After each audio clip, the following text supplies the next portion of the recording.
Hey, folks, this clip is brought to you by Rattle and Snap Tennessee Straight Whiskey from Log Still Distillery. Make your own luck, just like Tennessee football's fast paced Rattle and Snap offense with Rattle and Snap Tennessee Whiskey. Texas, Oklahoma officially coming into the league in 2024. This was a long time coming. And I think the part that people are interested in is this: it's going to shake up the divisions and the talk. I mean, I read an actual article. I don't remember exactly where I saw it from, but it was about the realignment of the conference when they come in. So we'll essentially probably shave off the division format. That will likely be gone. And then they'll go into this sort of pod format. That's the name that's been given to it some, but it's basically 9 conference games and 3 permanent opponents for everybody in the league, and then rotating for all the rest for the 6 remaining games. And the projection that I've seen most frequently, and this would just be karmic justice, would it not? It would be Tennessee getting Alabama, naturally. You still got to play Alabama every year. But then Vanderbilt and Kentucky as its 3 permanent opponents. Your thoughts on that, Zach, when you hear that format? Yeah, I think people are getting pretty excited about the idea of having, Alabama, obviously going to be a tough game every year, but then Kentucky and Vanderbilt, 2 games you're probably going to win most years.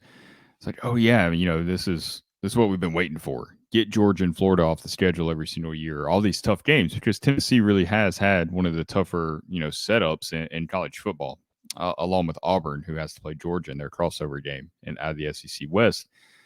I think what some people aren't realizing is that you're going to play every team basically twice in 4 years. You're going to have a home and home with every single team in the SEC. So chances are you're going to be playing Alabama, Kentucky, Vanderbilt, and then Georgia, and then the next year Florida, and then the next year Georgia again. So and then LSU, Oklahoma, Texas A&M. I mean, different premier programs are going to be mixed in there as well. So I don't think it's that the schedule's necessarily getting easier. Plus, you're adding another conference game, and there aren't that many Vanderbilts and Kentuckys and Mississippi State or whoever in the SEC that you can count on beating. So there's still going to be some tough games. There's going to be years when the schedule sets up pretty tough. Like there's years when you got to play Georgia, and then maybe it ends up being LSU, who seems to be picking up under Brian Kelly down there. And that can make for a pretty tough year. Basically be a very similar schedule to what you had this season. I don't think it's going to like, oh, Tennessee has an easy road all of a sudden. I do think it pretty much with the expanded playoff. I think your goal every year has to be 10 regular season wins. You get 2 losses, and I think that gets you in the expanded playoff most years, as long as the SEC stays being, kind of the premier conference, which these things do go in cycles. It's possible that eventually that flips a little bit. I don't foresee it anytime soon, but it wasn't that long ago, 2004, that an undefeated SEC team in Auburn didn't even play in the BCS championship game. So it can flip. It goes through cycles. I like the setup better because it's kind of weird when you don't play LSU for 7-8 years, or Arkansas, or a lot of those SEC West teams that you don't see that often. I miss seeing a lot of those games like we used to before Texas A&M and Missouri joined the SEC back in 2012.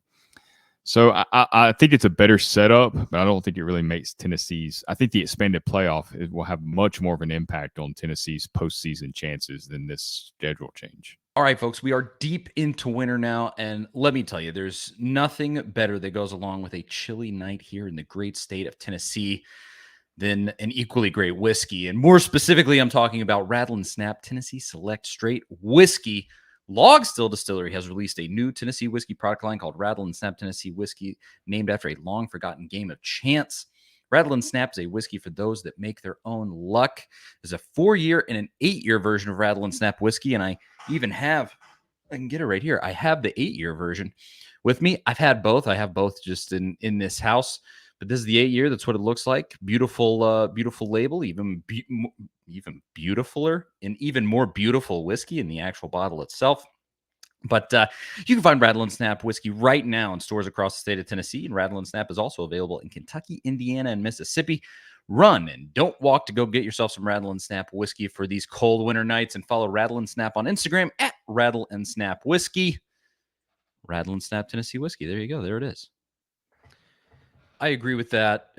Your schedule is going to be tough no matter what. It's SEC football. That's the way it is. Nobody, even the teams that don't have to play Alabama and Georgia every year like Tennessee does, they have a tough time too. Now, something that I am very hopeful that this will do is get rid of some of these stupid permanent non-conference games, such Yes. as Georgia and Georgia Tech. Are you kidding me? They should have gotten rid of that a millennium ago. That's I the mean, one that was boring. It hasn't been I don't. ugh. I'm sure somebody could tell me I'm wrong that maybe Georgia Tech's played them close. I don't know when the last time Georgia Tech beat them was. I'm sure it was, sometime in their Mark Richt years. I'm sure it happened. But that game is there's no excitement for that game outside of the Georgia fan base. I'm sure. I'm sure Georgia Tech fans probably hate it too because they just get the crap beat out of them every single year. But that game, is it like South Carolina Clemson? I know a lot of people really love that game, but for the most part, it's aside from this year, Clemson kind of dominates that. Um, I don't know. Yeah, I'm with you. Some of those, I don't like the permanent non-conference rivalries at all. The last time Georgia Tech won, it was actually this is am I thinking correctly? This would have been against Kirby Smart. 28-27 in 2016. That's Oh yeah, that interesting. was his first season. I think he lost to Yes. Vanderbilt that year. Yeah. And then they won 2 years before that, 2014. They were really good in 2014 though. I think they played in like the Orange Bowl that year. Georgia Tech back then was kind of, they were in that triple option. Obviously, Tennessee played them in 2017 and, Yeah. and won the game in overtime, but that was one of the more frustrating games I've ever watched because Tennessee had like 2 possessions in the first half. So I was at that game. I was in the I'm press sorry. box. Oh, that was rough. But hey, you won. That was fun. But yeah, I hope that goes away. Clemson, South Carolina. I'm sure Clemson wants to keep that one around, but I don't think South Carolina would probably be all right taking that one away. And then just some of the other ones that are like that, like Florida State. Kentucky, Louisville, do they play? Kentucky, Louisville. That one Yeah. can go. That like some of those, just like Kentucky, Louisville, great basketball. You got to keep it in basketball, but Yeah. football. I mean, come on. I'd rather see like Georgia playing a USC or something like that.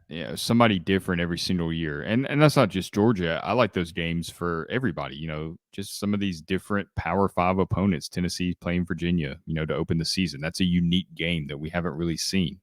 I would prefer more of that. And because you're locked into these permanent non-conference games, it doesn't allow you to do that.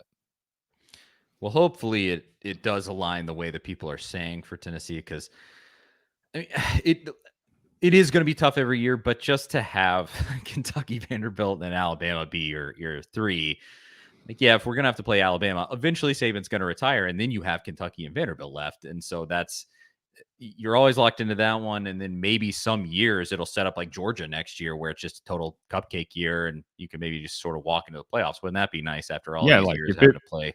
if this was going into Oh, effect in 2023, obviously the Alabama game would be really tough, especially being in Tuscaloosa. But if it fell on a year where you didn't have Georgia, you're playing a Florida team that's kind of reeling right now, and you're not really sure the future of that program.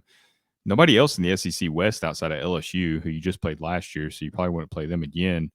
Nobody else over there really scares you that much. no. Even Texas and Oklahoma coming in, they're not nearly as strong as they have been in the past, especially Oklahoma. So there are years it can set up nicely. I just don't think it'll be that often that you get that. I do think for basketball, it'll probably stay largely the same, I would guess. Um, Essentially, because the divisions are gone, Yeah, they're already and not playing home and homes yeah, with every so team. I don't think that will change that much outside of just adding more teams. But for football, I welcome it. I think it'll be good. Texas and Oklahoma, I think they're funny schools, because I feel like from the outside, they're like, yeah, we belong in the SEC and we're blah, blah, blah, blah, blah. And like, until this year, Oklahoma could probably make a case. I mean, Lord knows they're a far better SEC team like Missouri. As far as I'm concerned, you kicked them out of the league, but um, but I'm I'm excited for them to get in here and to kind of learn how it goes because I want to see like Texas fans in that first season if they go and they like only win 5 games. And then they, are you beating your chest now? How you feeling after you really get in here and you bleed? Because everybody just is from outside looking in. Everybody's like the SEC. They think they're really special and they're well. You come in here and see how it really goes. See how you hold up.